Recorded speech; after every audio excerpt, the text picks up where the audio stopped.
ya sea del parénquima pulmonar vascular, o sea, la arteria pulmonar vascular, ¿no? O alteración de la caja torácica.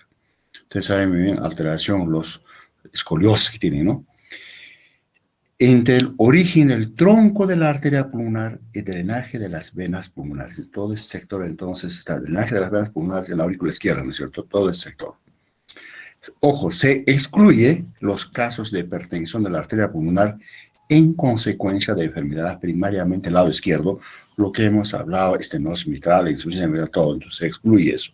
Se excluye, entonces, por los casos de hipertensión de la arteria pulmonar en consecuencia de enfermedad primariamente del lado izquierdo del corazón o de cardiopatías congénitas. No consideramos como corpulmonares, nada que ver, ¿cierto? Y luego, veamos los factores predisponentes. La vida, bueno, hablaremos aquí de nuestro medio, ¿no? No estamos hablando del nivel del mar, nada. La vida está a más de 3.500 metros sobre el nivel del mar. Alta incidencia de tuberculosis pulmonar, silicosis en trabajadores mineros, importante porcentaje de procesos patológicos en venas de miembros inferiores, o sea, lo que hemos hablado, trombosis venosa profunda, ¿no es cierto? Hay microembolia pulmonar recurrente. No siempre puede ser, hay tamaños, varios tamaños de las embolias, ¿no es cierto? Cuando es microembolia pulmonar, entonces poco a poco van a hacer hipertensión de la arteria pulmonar. Incidencia es una de las cardiopatías más frecuentes en nuestro medio, que representan 40% de los casos de insuficiencia cardíaca internados en nuestros hospitales. ¿Ya? En cuanto a la etiología, la causa es elevada frecuencia de presentación de cor pulmonar crónico en la altura. Son principalmente a la alta incidencia de tuberculosis pulmonar y sus secuelas.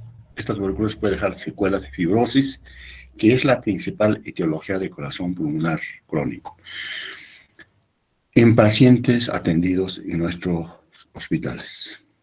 Ahora probablemente va a sustituir ¿cómo se llama? Este coronavirus, está dejando también fibrosis pulmonar. Muchos pacientes que han pasado, que les ha dejado con compromiso pulmonar, con fibrosis, estos de aquí de años también van a complicar con cor pulmonar crónico probablemente. Las enfermedades pulmonares ocupacionales, como la silicosis, el neumoconosis, los mineros, ¿no es cierto? Las condiciones que originan síndromes ventilatorios restrictivos, como la obesidad, es otro. Aquí también tenemos pacientes que tienen obesidad y eso, la obesidad predispone también pues, a cor pulmonar crónico y peor todavía con la poliglobulia, ¿no?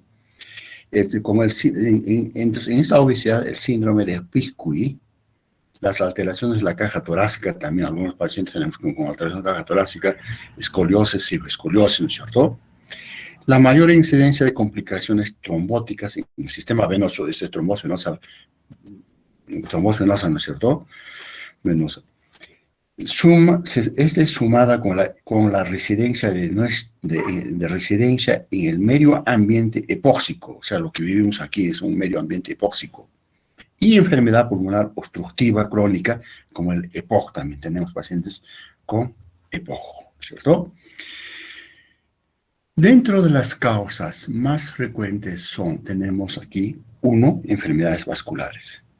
Dentro de estas enfermedades vasculares tenemos enfermedades primarias de la arteria pulmonar, o sea, hay hipertensión de la arteria pulmonar primaria, o puede haber arteritis pulmonar granulomatosa, hipertensión arterial causada por toxinas, drogadicciones, ¿no? Estenosis pulmonar periférica, puede haber desórdenes trombóticos como tromboembolia pulmonar es frecuente, embolismo tumoral, embolismos varios como líquido amniótico, el aire, etc. 2. Presión ejercida sobre las arterias pulmonares. ¿Quién es la cuestión? Tumores del mediastino que comprimen, aneurismas, fibrosis granulomatosa, enfermedades neuromusculares en la caja 3, enfermedades neuromusculares en la caja torácica. Hemos dicho cifoescoliosis. enfermedades neuromusculares, fibrosis de la pleura. Enfermedades 4, enfermedades que afectan la vía aérea y alvéolos pulmonares, ojo, ¿no? Ahí tenemos alteraciones ventilatorias obstructivas, EPOG, bronquiectasia, fibrosis quística, asma bronquial crónico, o sea, asma también con su cronicidad va a producir esta patología, trastornos congénitos. B, alteración ventilatoria restrictiva, están las neumopatías intersticiales, ¿no? Fibrosis pulmonar, idiopática, neumoconiosis, sarcoidosis, alveolitis alérgica extrínseca, neumopatías por drogas, enfermedades de tejido conectivo como lupus eritematoso sistémico, arteritis reumatoidea, polio, miositis, infiltración maligna, las radiaciones de 3 personas que reciben también. C, alteraciones ventilatorias mixtas, lesiones residuales, post-tuberculosis, bronquiectasias. Otro, obstrucción de vías aéreas superiores, resecciones pulmonares. Resecciones pulmonares, aquí en nuestro medio, muchos se operan por quiste atídico, pero también a la larga estos terminan haciendo hipertensión de la arteria pulmonar, o sea, cor pulmonar crónico. Sería 5, enfermedades que causan hipoventilación alveolar. ¿Quiénes son estos? Aquí en nuestro medio, pacientes obesos, aquí por la altura mismo, muchos tienen síndrome de apnea del sueño. Están durmiendo, despiertan con una desesperación, apnea porque no pueden respirar, abren la ventana y ya no pueden dormir porque ahorita voy a morir aquí, ¿no? Entonces, esa apnea también lleva hipertensión de la arteria pulmonar y también lleva hipertensión de la arteria sistémica. Los pacientes también son hipertensos. Hipoventilación alveolar de origen central, síndrome de Pickwick, ¿no? Hay muchos pacientes, les he dicho, que son esas mujercitas que venden en los mercados, todo gordita, todo, la fases congestiva, todo, a la sustancia están respirando, ¿no es cierto? Síndrome de Pickwick, entonces, hipoventilación, obesidad. Ahora, 6, más que todo lo que nos interesa aquí en nuestro medio es hipoxia de grandes altitudes, ¿no? Aquí en la hipoxia de grandes altitudes, ¿qué ocurre? La hipoxemia crónica provoca vasoconstricción arteriolar, refleja, sostenida, conduce a fibrosis de la arteria pulmonar, luego desarrolla hipertensión arterial secundaria. Y también aquí se acompaña con su poliglobulia. La poliglobulia, ¿qué hace? También la cuestión, si hay exceso de sangre a nivel pulmonar, también entonces existe vasoconstricción, la misma cosa, ¿cierto? Para esto tenemos que saber la cuestión, valores normales de la presión de la arteria pulmonar. A nivel del mar, presión sistólica, lo normal está, dice 18 a 25 milímetros de mercurio. Presión de la arteria pulmonar diastólica está 6 a 10 milímetros de mercurio. Con una presión arterial pulmonar media está 12 a 16 milímetros de mercurio. Pero hablamos de hipertensión de la arteria pulmonar cuando la sistólica está mayor de 35 milímetros de mercurio y la presión de la arteria pulmonar media puede estar más o menos 25 milímetros de mercurio. Entonces, también estas presiones son medidas mediante cateterismo, la cuestión, ¿no? Entonces, aquí no tenemos en nuestros hospitales, claro, hospitales de mayor complejidad, entonces hacen cateterismo, las medidas, inclusive para el estudio mismo, todo eso. Entonces, estas son las causas. Ahora, en cuanto a su fisiopatología, ¿cierto? Los mecanismos fisiopatológicos que desencadenan hipertensión de la arteria pulmonar y subsecuentemente cor pulmonar son, primero, vasoconstricción pulmonar debido a la hipoxia, ¿cierto? 2, compromiso anatómico del lecho vascular pulmonar, secundario a enfermedades respiratorias. ¿Cuáles son estas enfermedades respiratorias? Hemos dicho enfisema pulmonar, EPOG, tromboembolia pulmonar, enfermedad pulmonar intersticial, etcétera, etcétera. 3, incremento de la viscosidad sanguínea. secundario a trastornos hematológicos, ¿no? Aquí en nuestro medio hay eritrocitosis excesiva, ¿no? O puede ser también eritrocitosis excesiva de cualquier etiología, pero aquí en nuestro medio, ¿no? Eritrocitosis patológica de altura. Claro, no todos somos 100%, pero hay personas susceptibles, pero por lo menos pero están unos 60-70%. La hipoxia alveolar secundaria a hipoventilación es la causa primaria de hipertensión de la arteria pulmonar en las enfermedades neuromusculares, alteración de la caja torácica y trastornos de control ventilatorio. La hipoxia alveolar es un poderoso estimulante para vasoconstricción pulmonar aguda. Además, la vasoconstricción sostenida secundaria a la hipoxia crónica produce alteraciones estructurales, ojo, estructurales de la vasculatura pulmonar, que contribuyen a hipertensión de la arteria pulmonar. Enfermedades pulmonares como enfisema, fibrosis intersticial, la tuberculosis y trastornos que causan hipertensión de la arteria pulmonar no solo por la hipoxia, sino también por la destrucción anatómica vascular pulmonar. La circulación pulmonar se diferencia de la sistémica, uno, por lecho vascular pulmonar funciona con bajas presiones, ¿no es cierto? Bajas presiones, normalmente. Dos, las arterias pulmonares responden a estímulo hipóxico con vasoconstricción, mientras que las arterias sistémicas se dilatan. Aquí entonces dice que para nosotros se dilatan. No es tanto así, también tenemos pacientes con hipertensión arterial sistémica, ¿no es cierto? Las presiones medias de la circulación pulmonar equivalen aproximadamente al 20% de las sistémicas. La hipoxia crónica de altura estimula mayor secreción de la eritropoietina, aquí en nuestro medio. La hipoxia crónica de la altura estimula mayor secreción de la hormona eritropoietina para mayor formación de glóbulos rojos, determinando eritrocitosis crónica fisiológica e hiperviscosidad sanguínea, que a su vez constituye un factor importante en el aumento de la resistencia vascular pulmonar, o sea, hipertensión de la arteria pulmonar. La hipoxia alveolar crónica es potente vasoconstrictor de la vasculatura de la arteria pulmonar. Entonces, esas son las causas aquí, que es más frecuente a comparación del nivel del mar, ¿no? Y entraríamos al cuadro clínico. Ahora, estos pacientes, ¿qué presentan? ¿Cómo es su cuadro clínico, manifestación clínica? En etapa inicial es difícil, debido a que los síntomas, signos iniciales no son específicos. Algunas veces puede haber inicialmente cuerpo pulmonar crónico compensado, ¿no? Aparentemente está normal, pero la mayor parte de las veces nos damos cuenta cuando es cuerpo pulmonar crónico ya descompensado, que aparece sus edemas o disnea, algo, entonces ya notamos, ¿no? O enfermedad pulmonar más que tenía, ¿no? Los síntomas en parte dependen de la enfermedad primaria pulmonar. La primaria es pulmonar, ¿no es cierto?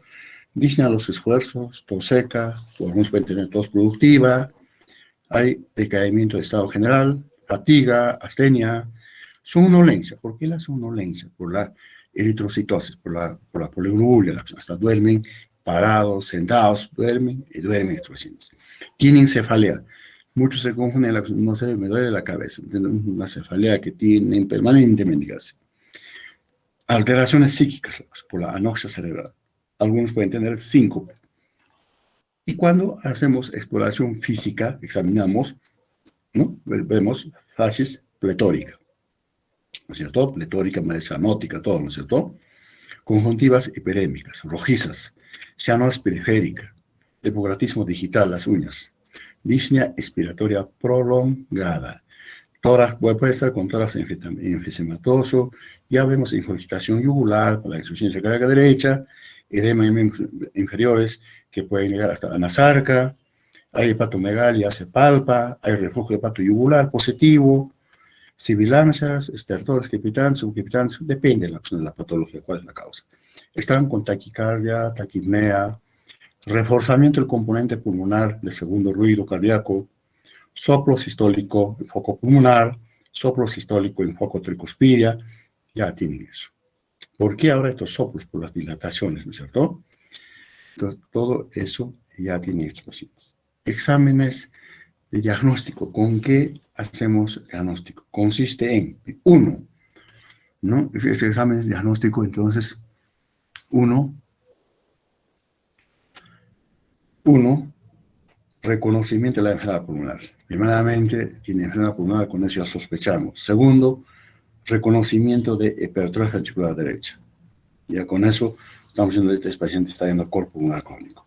Y el diagnóstico de corazón pulmonar crónico es muy difícil antes que aparezca insuficiencia ventricular derecha, pues hipertrofia ventricular derecha precoz, especialmente en caso de efisema pulmonar, es casi imposible de reconocer de que sea clínicamente, se hace con ayuda de exámenes complementarios, ¿no?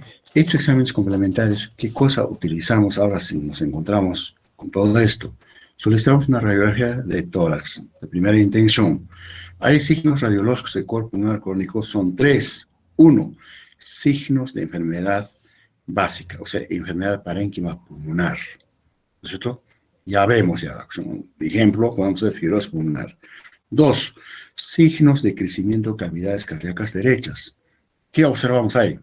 Elevación de la punta del corazón izquierdo, perdón, del corazón derecho, aumento del contorno derecho de la silueta cardíaca. Tres, signos de dilatación del tronco de la arteria pulmonar, o sea, existe abombamiento del arco medio izquierdo. Ya con eso, ya estamos diciendo que este paciente tiene hipertensión de la arteria pulmonar, todo, ¿no es cierto? Pediríamos otro segundo examen complementario, el electrocardiograma. Ya nos encontramos con crecimiento de la aurícula derecha, hipertrofia ventricular derecha, ¿cierto? O en su efecto nos encontramos con bloqueo completo de rama derecha, que es signo indirecto de hipertrofia ventricular derecha. O también podemos encontrar alteraciones de repolarización ventricular o algunas veces hasta fibrilación auricular. También hay una taquicardia, ¿no es cierto? Pediremos pruebas de funcionales respiratorias. Hay síndrome, puede ser síndrome restrictivo como fibrosis pulmonar, síndrome obstructivo como asma bronquial. Solicitaremos otro ecocardiograma. Ahí nos van a decir que hay hipertrofia ventricular derecha, signo de sobrecarga crónica de la presión del ventrículo derecho. Hay hipertensión pulmonar y ya lo detecta ya. Hay una insuficiencia tricuspide y hay una insuficiencia pulmonar y hay, ¿no es cierto? Eso. Y ahora, si solicitamos nuestro hemograma, la cuestión. Entonces, ahí casi siempre está con eritrocitosis, o sea, hay poligluria. Ya que la cuestión está elevado, digamos, el hematocrito, todo eso, ¿no? Y también puede haber signos de leucocitosis o linfocitosis por enfermedades, si hay infecciones pulmonares como EPOC, bronquitis, etcétera, ¿no? También nos interesa ahora en este paciente solicitar su bases en sangre arterial. A tratar con hipoxemia, hipercapnia, acidosis con pH bajo, ¿no es cierto? Saturación de oxígeno, ¿cuánto va a saturar? Va a saturar por debajo de 80%, pueden estar hasta 55, 60 o hasta 40 algunos saturan aquí.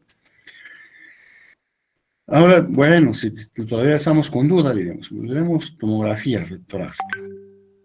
Tampoco es un examen sensible a la detección de la hipertensión arterial pulmonar, aunque se permite determinar la forma más precisa de diámetro de la arteria pulmonar principal, cuyo límite superior se ha establecido en 2.9 centímetros.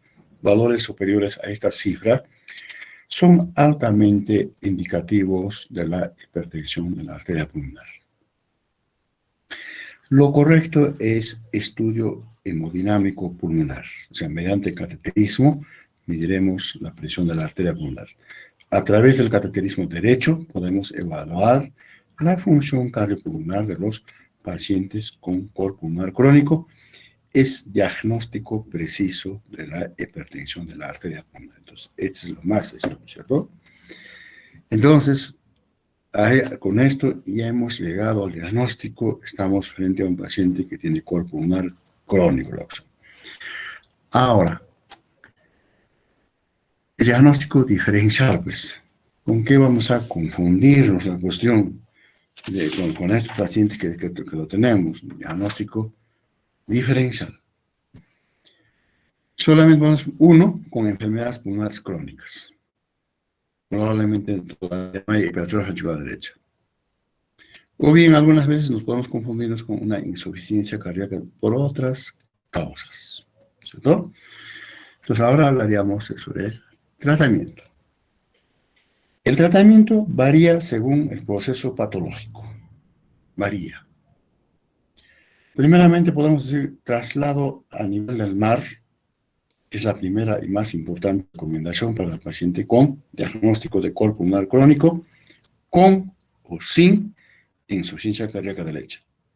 Su residencia en grandes alturas ocasiona deterioro más rápido de la enfermedad, ¿no? Lo que queremos es una calidad de vida, ¿no es cierto? Bueno, su calidad de vida aquí en estos casos ya está comprometida. Va a ocurrir mayor mortalidad, ¿cierto? De manera general, el tratamiento de cor pulmonar crónico tiene tres objetivos. Ahí tenemos. Primero, tratar la enfermedad primaria. Segundo, disminuir la presión de la arteria pulmonar. Y tercero, tratamiento de la insuficiencia cardíaca derecha, ¿cierto? Entonces, iniciaremos con tratar la enfermedad primaria. Primer tratamiento. Por ahí iniciamos. El tratamiento de la enfermedad primaria, conforme al caso. Puede ser neumoconiosis o silicosis, puede ser fibrosis pulmonar, puede ser EPOC, puede ser bronquiectasia, asma bronquial crónica, depende, ¿no es cierto? Digamos un ejemplo. Si es EPOC, utilizaremos broncodilatadores, ¿no es cierto? En síndrome ventilatorio restrictivo, la teofilina, simpáticos miméticos como salbutamol, tenbutalina, fenoterol, o anticolinérgicos como hipatropium, aerosol, o corticoides en proceso pulmonar intersticial, broncoespasmo, cortisona, prednisona, etc. Remover las secreciones pulmonares por medio de drenaje postural, uso de expectorantes, una adecuada hidratación al paciente, o modificación por lo menos con 40%. Si hay infección, uso de antibióticos, ya sea con cultivo o antibiograma, o antibióticos de amplio espectro. En estos pacientes, evitar sedar porque deprimen el centro respiratorio. Pese con su hipoxia pueden estar medio psicóticos, todo, no está queriendo dormir, está esto, los algunos lo sedan, ¿no? Deprimes el centro respiratorio, lo puede hacer tu paro la oxígeno. No. Segundo tratamiento, nos interesa, hay hipertensión de la arteria pulmonar, ¿no es cierto? Disminuir presión de la arteria pulmonar. ¿Cómo disminuimos? Oxigenoterapia. Tiene una indicación formal en caso de cor pulmonar crónica, en los cuales mecanismos principales es la vasoconstricción hipóxica, ejemplo como un EPOC, ¿no es cierto?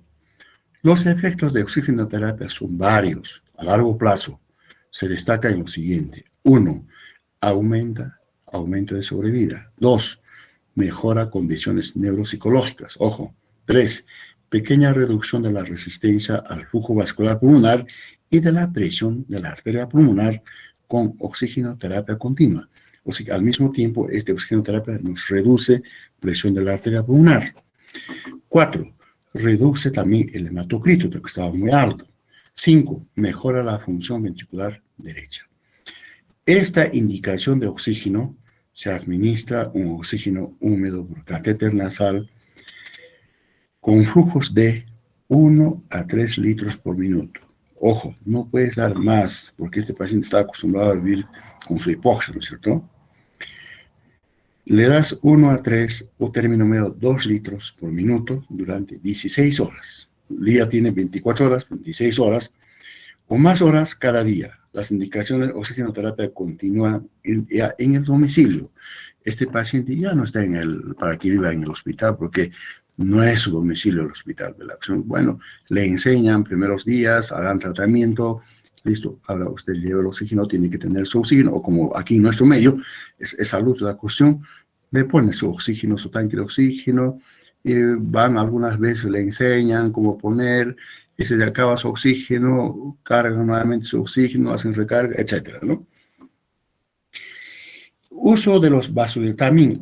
Para disminuir la presión de la arteria pulmonar pueden utilizar medicamentos como inhibidores IECA, el captopril, más que todo se ha utilizado. Estos disminuyen la presión arterial pulmonar. También se ha utilizado los vasodilatadores como algunos vasodilatadores se ha utilizado, ¿no? Entonces, hasta aquí la cuestión estamos tratando a este paciente, ¿ya? Tres, ahora tenemos que tratar el tratamiento de la insuficiencia cardíaca derecha. ¿Cómo lo tratamos? Ahí está el problema grave también. Bueno, aquí yo sé que está este paciente ya con su edema, con su ingurgitación yugular, hepatomegalia, todo. Entonces aquí dieta hiposódica, ¿cierto? Digamos, dieta baja de sal para su paciente. Digitálicos, diuréticos, la cuestión necesita porque está con su edema, todo, ¿no? El uso de digital o digoxina en pacientes con corazón pulmonar crónico es controversial, no es tan indicado. Su beneficio no es significativo como en la función del ventrículo derecho. Debe usarse con mucha precaución, especialmente debe evitarse en pacientes hipóxicos, porque está hipóxico, ¿no es cierto? Entonces, algunos, claro, están ante nada menos hipoxia. Puede haber riesgo de arritmias cardíacas o fácilmente lo va a intoxicar, una intoxicación digitálica con dosis usuales, ¿no? En general, entonces, no es recomendable en la insuficiencia cardíaca derecha, solamente es indicado en presencia de fibrilación auricular, con cierto cuidado, ¿cierto? Ahora, aquí el problema, ¿qué hacemos con nuestro diurético? Está edematoso, anasarcas, probablemente, entonces no podemos darle la acción inmediatamente al diurético, porque vamos a llevar una hemoconcentración, ¿cierto? Entonces, en caso de eritrocitosis, sea mecanismo compensatorio de hipoxia, se indica sangría roja, sacar la sangre. Esa sangre no sirve para donar nada, para desecharlo. Cuando el hematocrito es mayor de 60%, o hemoglobina 20 gramos por ciento. Entonces, la sangría depende de la acción. Si es una persona mayor, hoy día saco 300 ml. Y aquí 2 días otros 300, ¿no? Siempre con reposición con cloruro de sodio la acción. Es un adulto joven, 500 ml hoy día, y aquí 2 días otro 500 ml, así, hasta bajarlo, digamos, hasta 50% de hematocrito la acción. Pudiendo entonces repetirse de acuerdo a su evolución con disminución del hematocrito a niveles de 50%. Mejora la hemodinámica pulmonar durante el ejercicio. Su efecto resulta la disminución de la presión de la arteria pulmonar también y resistencia vascular pulmonar. Es recomendable entonces reemplazo de volumen después de sangría. Después de sacar la sangre, entonces hay que ponérselo volumen cloruro de sodio para evitar mayor hemoconcentración y caída de la presión arterial sistémica. Porque estos pacientes les sacas, se levantan, pueden tener una hipotensión postural, ¿no es cierto? Hipotensión arterial postural, pueden tener su síncope. Entonces, por esa razón se lo reponemos la cuestión, ¿cierto? Ahora, ya lo hemos bajado su hematocrito todo, recién con cierto cuidado para ese edema podemos utilizar los diuréticos. Ya sea diurético de asa, o ya sea los tiacídicos, o necesita ahorradores de potasio, no, recién. ¿No es cierto? Eso es esto. Ahora también, inclusive, como estos pacientes están con policitemia, hipóxicos, todo, hay riesgo de que nos complique con tromboembolia pulmonar o embolias en otros sectores. Entonces, podemos anticoagular. Si es paciente hospitalizado, con heparina subcutánea, la cuestión como prevención, subcutánea cada 12 horas.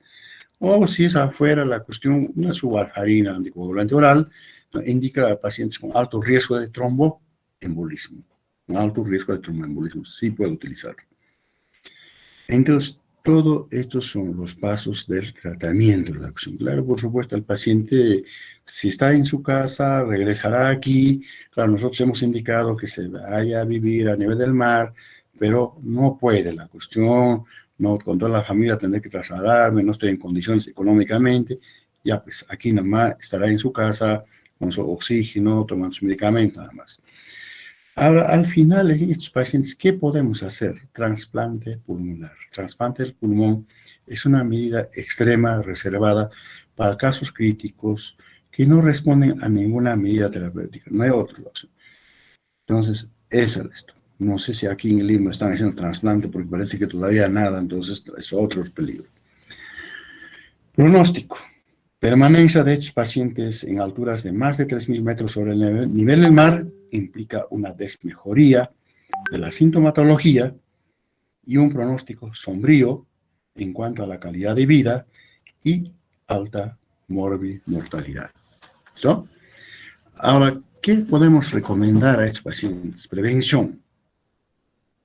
La profilaxis pulmonar crónico se basa en prevención y en tratamiento de la hipertensión de la arteria pulmonar y las enfermedades broncopulmonares, ¿no es cierto?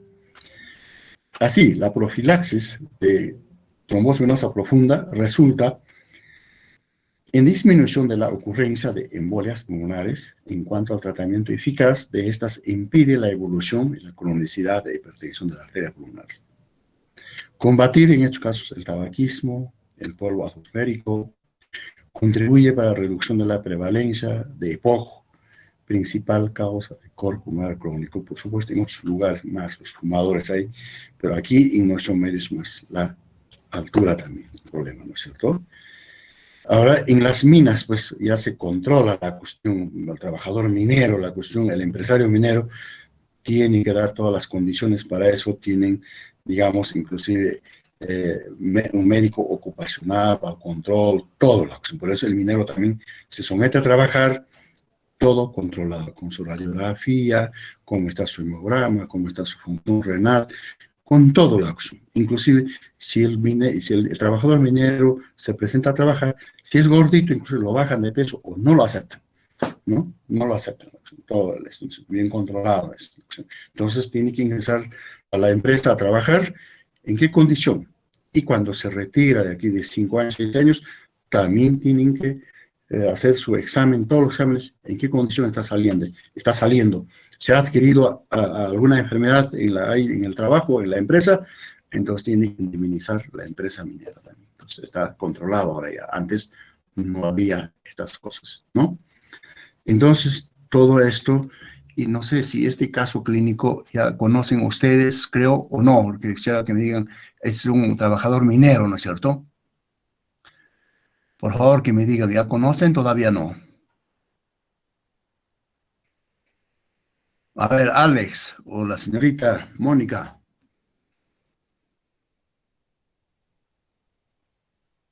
No, ¿Me no escucha? todavía. Doctor, ¿nos escucha? Esto ya hemos presentado a ustedes, todavía nada. No, todavía no, doctor. Sí, no todavía, doctor. Ya, mira, rápido nomás lo leeremos entonces, ¿ya? Ya, entonces, paciente sexo masculino, 66 años de edad, ocupación minero por más de 15 años ha permanecido, probablemente en el interior de la mina. Actualmente desocupado, transferido de un hospital a otro con la siguiente nota.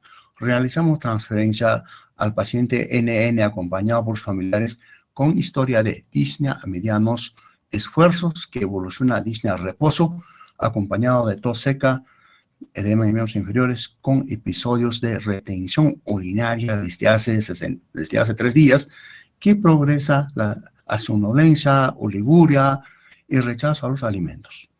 Entonces, este paciente minero ya tenía problema renal, ahorita vamos a verlo, ¿ya?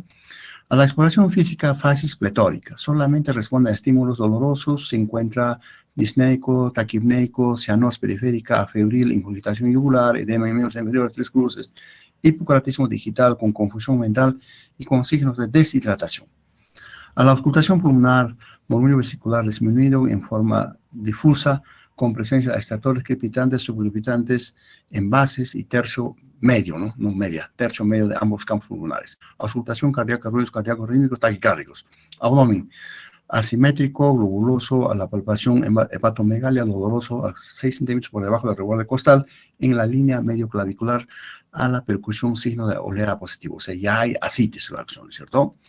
Exámenes complementarios, radiografía de tórax, presencia de opacidades bilaterales, imagen caída de copos de nieve del contorno y el contorno derecho de la silueta cardíaca con signo de dilatación del tronco de la arteria pulmonar, abombamiento del arco medio izquierdo. O sea, ya hay hipertensión de la arteria pulmonar, lo que hemos dicho. El electrocardiograma solamente estaba taquicardia sinusal, hipertrofia ventricular derecha, crecimiento de la aurícula derecha, ya tenía. Su hemoglobina estaba a 25, ¿no? 25, lo normal es aquí hasta 17, se acepta hasta 18 gramos. Creatinina está 3.6, está elevado, probablemente por su edad que tiene, entonces ya tiene una insuficiencia renal o de repente este paciente estaría tomando los ANX, no sabemos, ¿no es cierto? Bueno, el cuestionario es, ¿cuáles son los diagnósticos con los datos disponibles que tenemos? Ahí ya tienes la cuestión, cor pulmonar crónico, ¿no es cierto? Sería descompensado, porque ya tiene sus edemas, toda la acción. Bueno, aquí algunos pueden poner, tienen neumoconeos también, pero ya con eso ya porque es una causa entre el cor pulmonar crónico descompensado, una insuficiencia renal la cuestión, ¿cierto? Porque tiene la creatinina elevada. ¿Qué exámenes complementarios faltantes solicitaría usted? Entonces, aquí lo que falta, ¿qué solicitarían aquí? A ver, alguien, un voluntario. EKG, doctor. Ya tiene radiografía de tórax, tiene hemograma, tiene creatinina. Aquí pediríamos electrolitos, gases en sangre arterial, quizás también una tomografía, ecografía, ¿no es cierto? Todas cosas para complementarlo, ¿no? ¿Cuáles son las conductas terapéuticas iniciales? La cuestión, porque prácticamente a este paciente, digamos, ha llegado, digamos, aquí a Anonis Butrón, el interno reciente. Pucha, es más complicado este paciente, yo quiero dormir, aunque sea 1 hora, porque si no voy a estar sentado, voy a monitorizar toda la noche. Mejor mandaremos a otro lado, aquí no tenemos oxígeno, aunque sea, digamos, por eso lo han mandado a otro lado. Se han deshecho la opción. O de repente la familia es medio conflictivo, si va a pasar algo, ya la cuestión les va a echar la culpa si es que muere todo, entonces ya la cuestión quieren deshacerse la cuestión, ¿cierto? Entonces, ahora, ¿cuáles son las conductas terapéuticas? ¿Qué cosa le ofrecerías a este paciente? Tiene signos de deshidratación, con una creo que no creo que tiene saturación, no sé cuánto sería, probablemente está bajísimo, ¿no es cierto? Entonces aquí tienes que poner un poquitito de electrolitos o de hidratación, pese que está con su edema, más que todo el oxígeno terapia, inmediatamente, ¿no es cierto? La posición semisentado, posición ortonéica, todo lo que es. Y ya, después ya la utilizarás todo el tratamiento, la cuestión, ¿no es cierto? Hemos dicho, el tratamiento primario, más que todo de parénquima pulmonar, que existe la cuestión de enfermedad primaria. Después tienes que disminuir la presión de la arteria pulmonar, oxigenoterapia, tratamiento de la insuficiencia cardíaca, la sangría, toda la cuestión lo haces. Y después, al último, ¿cuál es la terapéutica de mantenimiento ahora que le das a su casa? ¿Y qué recomendaciones explicaría al paciente? Porque ellos no saben, no conocen, bueno, probablemente esto nos va a curar en el hospital, dice, ¿no? Entonces tendrás que avisárselo al paciente o en su efecto a los familiares. Es una enfermedad crónica, ya no tiene tratamiento, pero sí podemos dar un mantenimiento, una mejoría, ¿no? Pero sí no vamos a sanarlo, ¿no es cierto? Entonces, todos los hechos le da su oxigenoterapia, se necesita, digamos, broncodilatadores, se necesita antibiótico, hasta ahí, pero ya le has dicho, la acción es una enfermedad, no es curable, claro, hasta se puede curar con trasplante pulmonar, aquí en nuestro medio no lo hacen, tal cosa, que aquello, y después, las que decirle, y aquí tanto tiempo se tiene que traer los controles, tal cosa, nada más, alargar la vida, no hay otra cosa. ¿Cierto? ¿Alguna pregunta hasta aquí? Doctor, una consulta. ¿Sería necesario sacar un radio X, doctor? Pero ya tiene. Claro, quizás para los controles, ¿no? Ya tiene, hemos dicho ya todo, por eso hay abombamiento, entonces ya hay signos de hipertensión de la arteria pulmonar, todo ya tiene. En parénquima pulmonar también ya puedes ver cuál ha sido la causa, ha sido fibrosis o neumoconiosis, qué la cuestión, entonces todo ya tienes. Gracias, doctor. Ah, perdón, me parece que aquí no hemos hecho, ¿no? O no hay, perdón, sí tiene, creo, o no tiene. Exámenes complementarios, radiografía de tórax, licencia de opacidades bilaterales, imagen caída de copos de nieve, en el contorno derecho de la letra cardíaca y con signos de dilatación del tronco de la arteria pulmonar, abombamiento del arco medio izquierdo. Ya tiene. Excelente, doctor.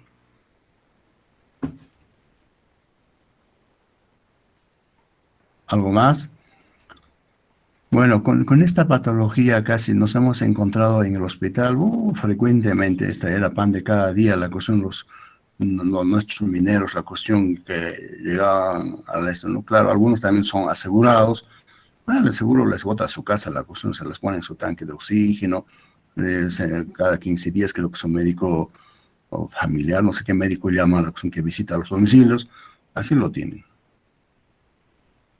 En el hospital lo ves, la cuestión todos los días, este tipo de pacientes. Bueno, si no hay preguntas, entonces hasta aquí, jóvenes. Muchas gracias, doctor. ¿Ya? Listo. Sí, Entonces ya nos veremos, ¿ya? ya, hasta luego. Gracias, doctor. doctor. ¿De qué? Hasta luego, hasta luego, hasta luego. Gracias, doctor. Hasta luego. Hasta luego, hasta luego. Hasta luego, doctor.